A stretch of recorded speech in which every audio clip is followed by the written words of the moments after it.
with us today. But as we're going live, I know that I just wanted that to come through. I am your PAC coach, Felicia Saraceno. I'm here in sunny Southwest Florida. I'm one of your PAC co-founders and coaches, and I am so grateful to have a colleague of mine on today. And her name is Christy Lycos. She is with American House Senior Living. So if y'all haven't heard of American House Senior Living, I could probably guarantee you one might be coming to your neighborhood at some point, or you'll probably hear about them. She'll tell you a little bit about them. I think they're still family owned. I think. Yep.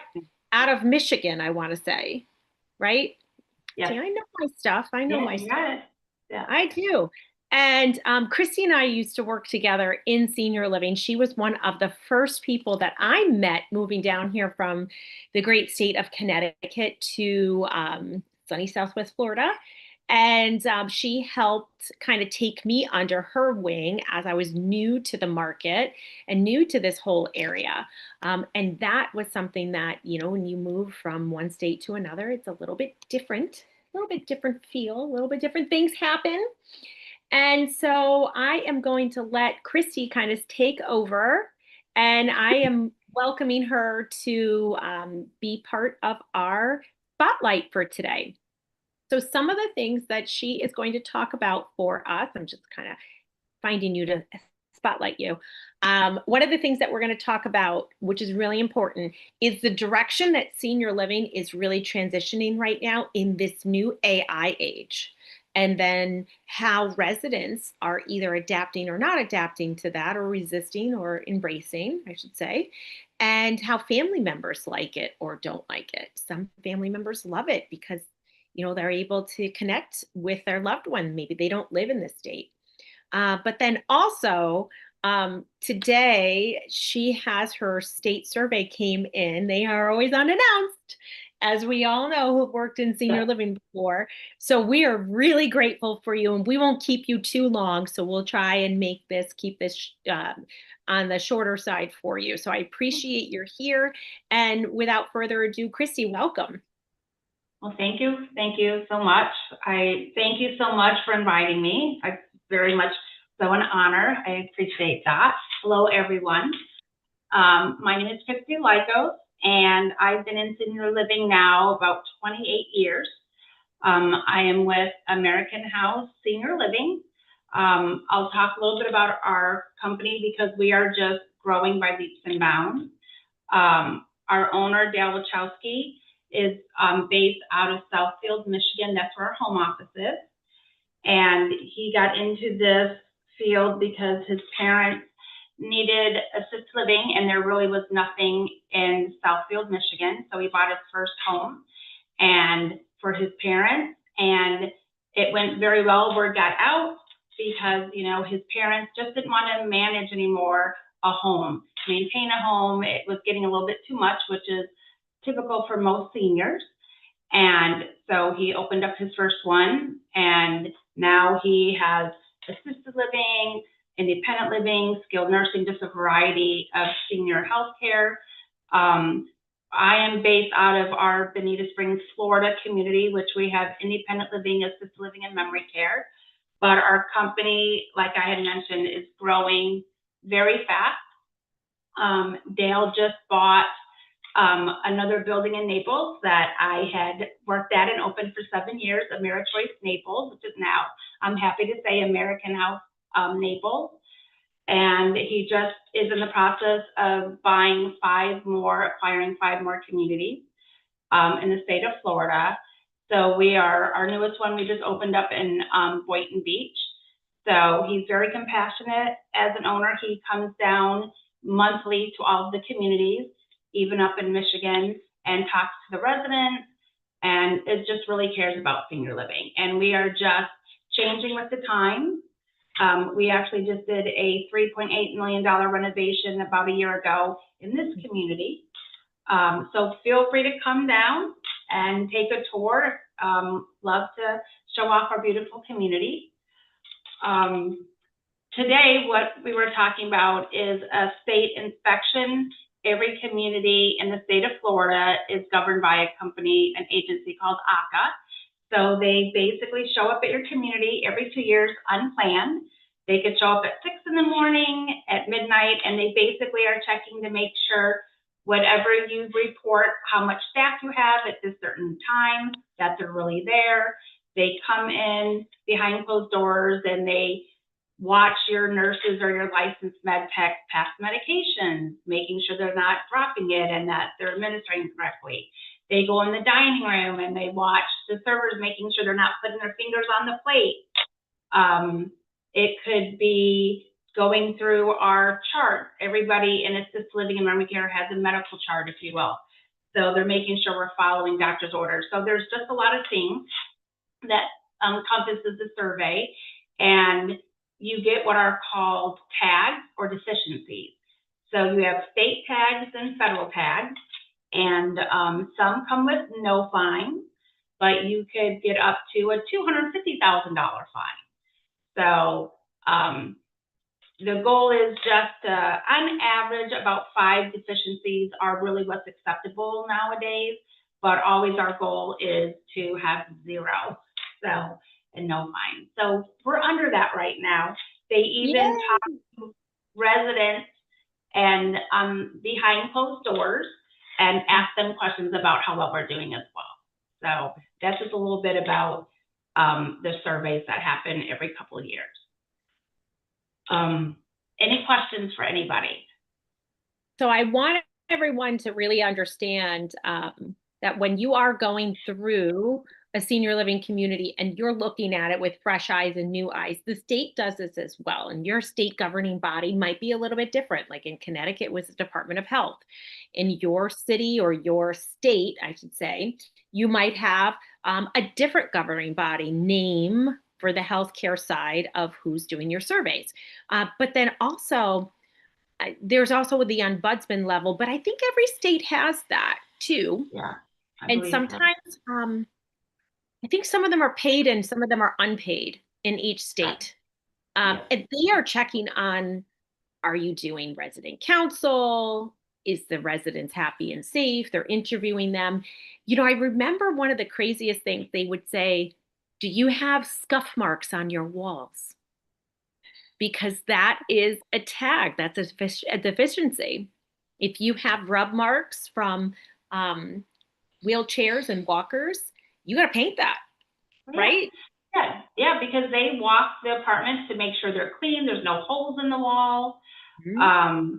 They sometimes will go into residents' rooms and follow the staff member who's maybe transferring them to make sure they're doing a safe transfer. So it's a little bit of every aspect. They walk with maintenance, they check to make sure your elevator license is up to date. Just from administration to direct care, they're checking you on. And then if you have some tags, you have 30 days to come up with what's called a plan of correction. And the trick with that is they can either accept it or they can look at it and say, oh, the tags you got, these aren't really good results.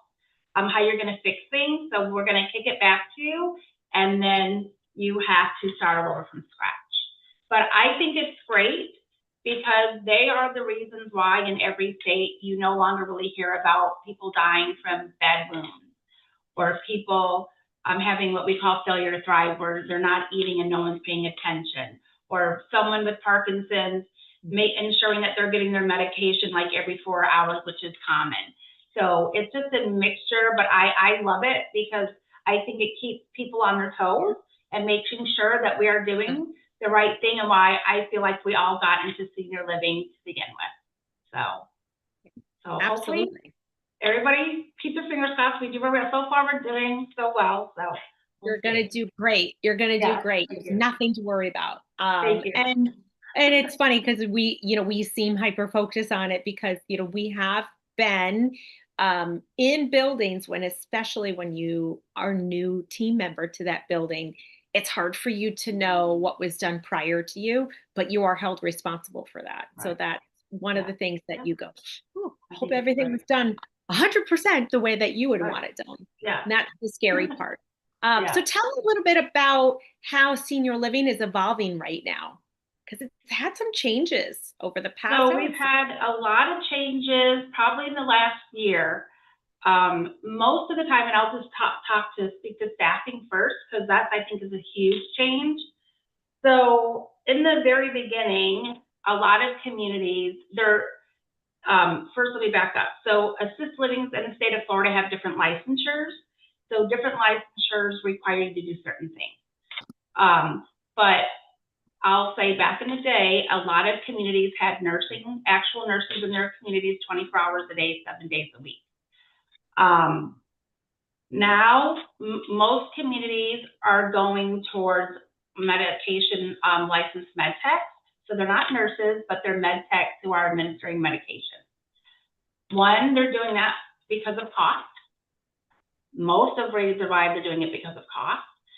And I personally feel a lot of that, now I'll also speak to our area down here in Florida. I think it's because there are so many options and so many senior lifestyle communities that everybody's competing with each other. So of course, we have what you all like, a market rate. And really no one's even, what we call it selling, but renting at their market rate. People are kind of underselling each other. So meaning, for example, say I have a 1-bedroom and I'm renting that for $5,000. My competitor, maybe 2 miles down the road, may decide that they're going to rent it for $4,000 or $3,500. So everybody's competing. So now instead of making, $100,000 revenue in a month, maybe you're only making 60. So unfortunately, where's the first place most communities go to make that up is with staffing. Okay, they're cutting staff. So, and then of course, the next one is food costs. So those are really the two main places that they're cutting. So most communities, like I said, are having licensed med techs instead of nurses. So that's a huge change. Pretty much all of us have staff 24 hours a day, 7 days a week. And maybe some communities may have a nurse just till 7 o'clock, but it's very rare these days to have 24-hour nursing. So that's, like I said, a big change. If we were to talk now about AI and kind of how that is changing senior living, I'll speak to first maybe some of the positive things with artificial intelligence for senior living. A lot of communities are seeing lower rates in hospital readmissions because of that, and using with the chatbots and things like that. We're able to pick up on things a lot quicker, your tract infections, just different needs. So that readmission level is going down. We're seeing with the seniors, there's more interaction with them, and they're really participating more now than with just a regular activity director. All these new programs, the AI programs, and the residents seem to love it, which you would think not so much because of their age generation, but they're really enjoying it. I think on the downside of AI for me in senior living, I think a lot of the staff around the United States are starting just to get a little nervous because they're worried about, oh my gosh, are we going to start losing our jobs because everybody's going to start using artificial intelligence more. So, and we just want to make sure that we're not losing that human interaction and touch, which is the whole reason why we have senior living to help these residents. Yeah, no, that's true. Yeah. And I've seen some communities have AI powered lights in their in the main areas of their apartments, so that it can detect a fall. I think that's amazing, right? I would love to have that, because the nurses, the faster they can detect that fall, the faster they can react, and it could really help a resident, right? Decide, depending on what's going on. And it's to me, that's life-saving. But when it comes time for staff, it is scary because I know a lot of in other industries, especially in marketing and graphic design, AI is taking over and Yeah. it is affecting graphic designers' jobs right now. Yeah. So But you're it right. It's helping on a good end, like you said, saving lives. For an example, one brand had these robots, artificial intelligence, and they were using them in their memory care for patients with dementia. So, for example, if you have a resident, because they have outlawed side rails, bed rails in Florida years ago.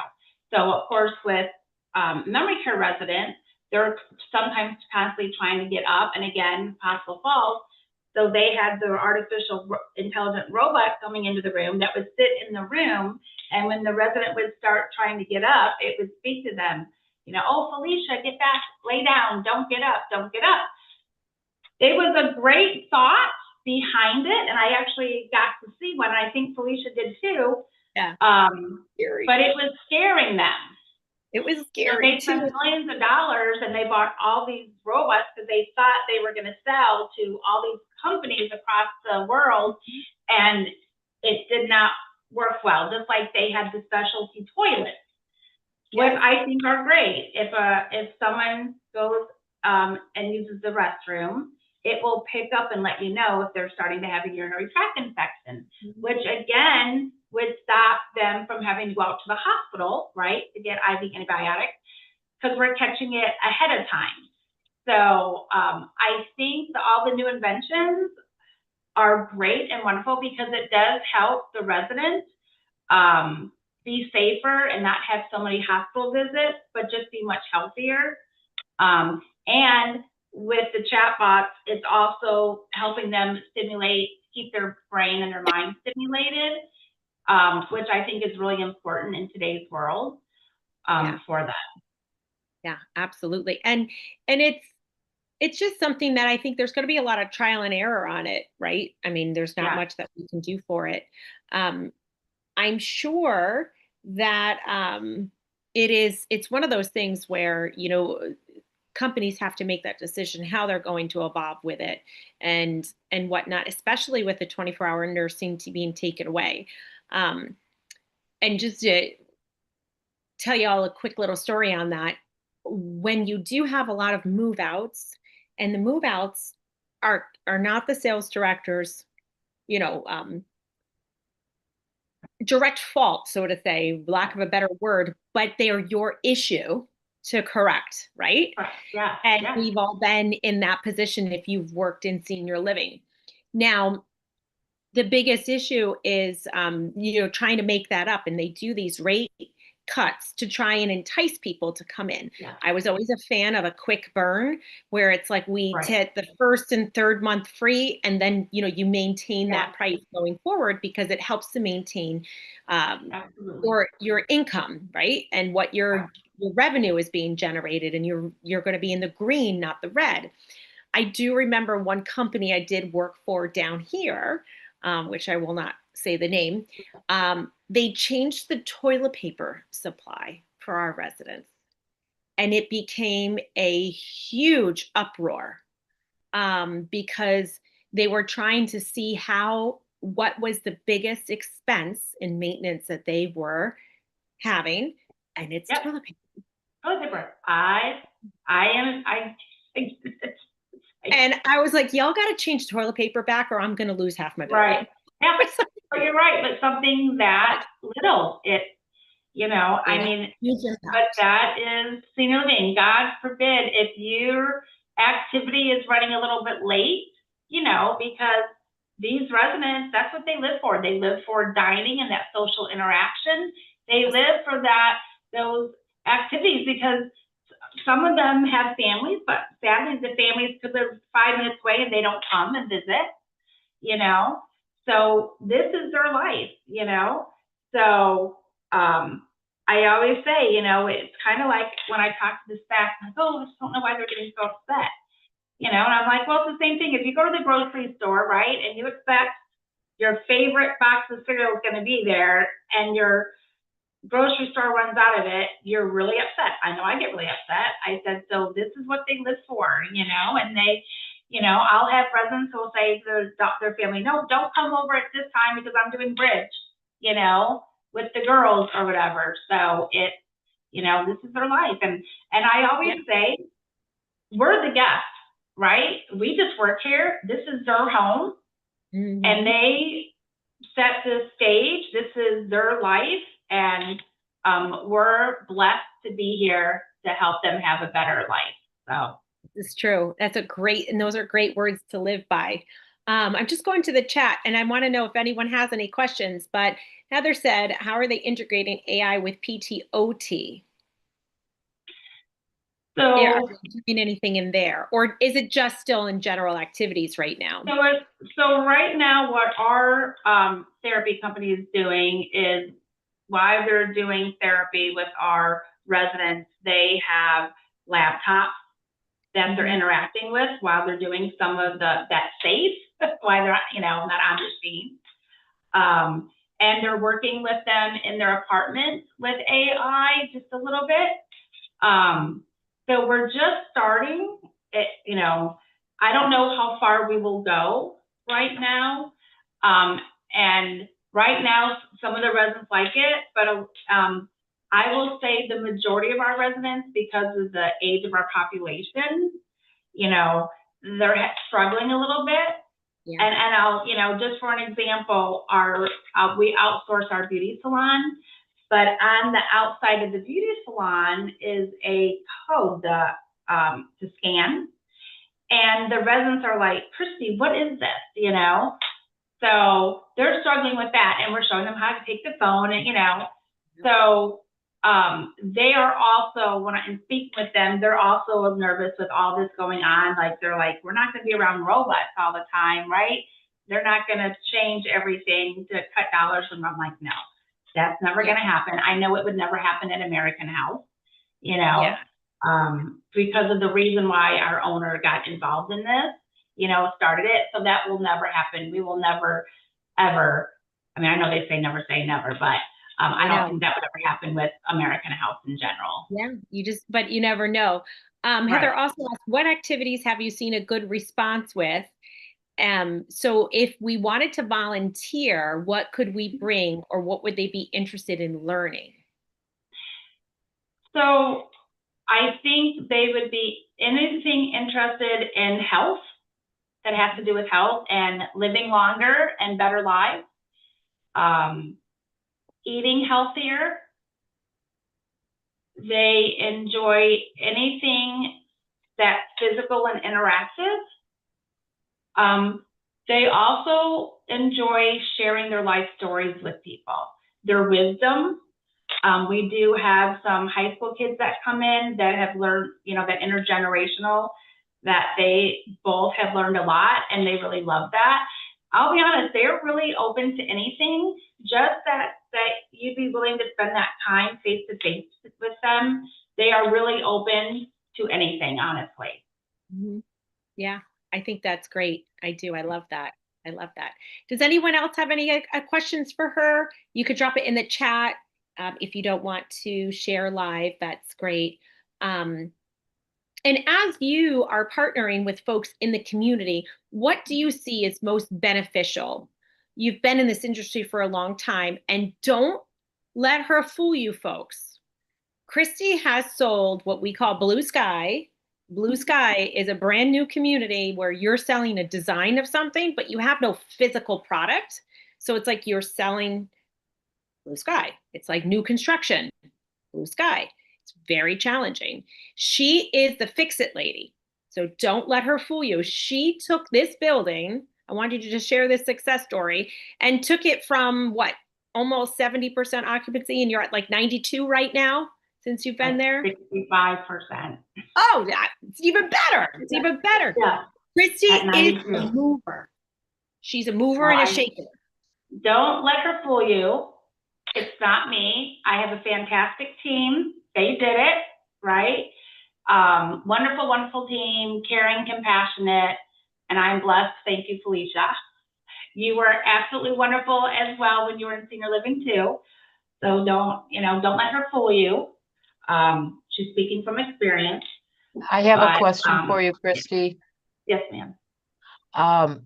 What is it that you did, your team did, to increase the census? Great question.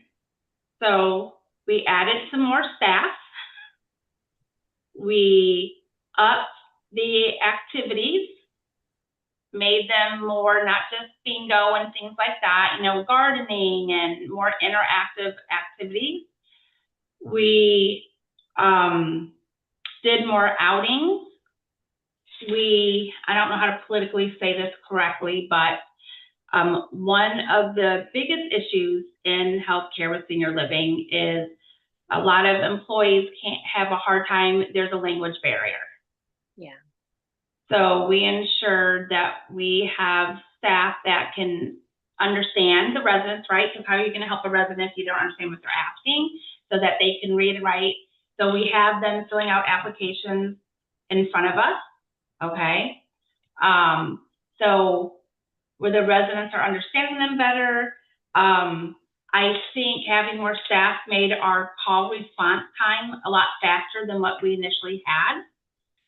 Bringing in not only what they call a wellness director, which was just one nurse prior. Now we have a couple layers. We have an assistant wellness director, a wellness director, a nurse on the weekends, doing a lot of training. Which was one of my favorite things, we did a lot of role playing, meaning you would have a staff member sitting there and we would give them glasses that are all blurry, right? Or we would tie one of their hands behind their back, right? So somebody has a stroke and they can't do something, and put food in front of them, but they can't see where the food is, right? So we do a lot of monthly trainings like that. So as my dad used to say, putting them in their shoes, so they can understand better, respond better. In memory care, making them understand that if a memory care resident is yelling out or striking out, it's not because they're meaning to, it's because that's the only way they know how to verbalize what they're trying to say or what their need is, and that it's a disease. So it's just a little mixture of everything here and there. And it just got out. I think also when our less residents were going out for urinary tract infections, we brought in doctors that are here now rounding weekly, which has really helped. We opened up therapy that's 5 days a week instead of just 2 days a week. So I was able to get people directly from the hospital instead of having them go to a rehab center. It's like, okay, guess what? You can come here and do rehab here, so you're not going to the strange place at a hospital. Then you got to go to a rehab where you're having strange people, right? And meeting again. So bringing all those pieces of the puzzle back together and just having a consistent team and the right people in place who are willing to go above and beyond and that are here for the right reason. Look, I always say there's always going to be one or two people that aren't here for the right place. So I used to be an executive director as well. So I always overstaff so you can weed those people out. And it's not short staffing the residents because you're always going to have a little bit more.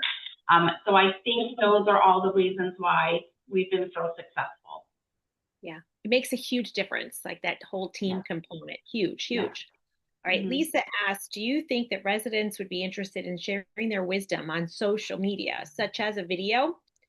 And then she said, I've seen seniors that love to do this, and it's very well received as younger people are embracing this kind of wisdom. Yes, I believe they would love it because one of the things I do as, if you will, the salesperson is I will do a video with some of my residents. And I'll give you a quick example. I had a lady who was very scared about leaving her home, but she loved to read. So I got my book club of ladies together. We did a video and I had an empty chair and we made her name on it. So we did a video and we're like, this is what we're doing and we're waiting for you next week. Here's your chair and you're going to join us. And the residents love doing it. They love when I'm doing tours, talking to other residents about how much their life has changed. So I absolutely know they would love doing something like that and sharing their life and their wisdom. Absolutely. Great question. No, I love that. I love that. All right. So, as we are partnering in this world of senior living, it's important to see how their building is doing. So, I wrote down some thought-provoking questions. Christy, I know that your time is limited. We're rounding out at 11:31. Yes. I want to be able to let you go quick, and then I am going to just do a quick recap with the folks that are on here. So, is there any last thoughts of wisdom that you want to drop for us? I'm just gonna, all I can say is, work from your heart. Mm-hmm. Be the best person that you can be. I think most people are in it for the right reason. And as long as you're honest and you have great morals, everybody should be very successful. And I think it's important that you do what you love. I've been doing this for over 28 years. I don't feel like I'm working. At the end of the day, I'm like, and I'll be very honest. I'll sign the lease and I'll forget to ask the person for a check. I'm like, my boss will be like, did you get the check? I'm like, oh my God, that's right. We get paid to do this. Like, I am getting paid to do what I love every day. I will pop in on the weekends. And I think if you love what you do, you will be more successful than you could imagine. And I have this extra family. So I leave one family, I come to another. And I just wish that for all of you as well. Oh, I love that. Thank you so much, Christy. We're so blessed that you had time to come and share this with us on our spotlight today. I feel honored. Thank you for having me. Thank you. I greatly appreciate it. You got it, my dear. All right. Well, we're going to let you go, and then I'm going to recap with them a little bit. But Wonderful. Thank you so much. Come by and see me anytime. Thank you. Bye-bye. Thanks, Christy. All right. So just to recap a couple of things that she said, and these are some great questions that you can ask when you're going on tours, right? So we all listened to what she had to say, but now let's see how we could put this into action. So questions that you could ask on tours, which is really, really important, is do you have any staffing changes that have happened? I'm going to put this in here. Questions to ask on touring senior living. 1, staffing change. 2, do you have 24-hour nursing? 3, how is AI being used in your senior living community? 4, when was your last state survey? And if any of you have attended some of my other classes, you know that state surveys are public information. You can look them up and read through them if you want some lovely late night reading, if you can't sleep. Okay.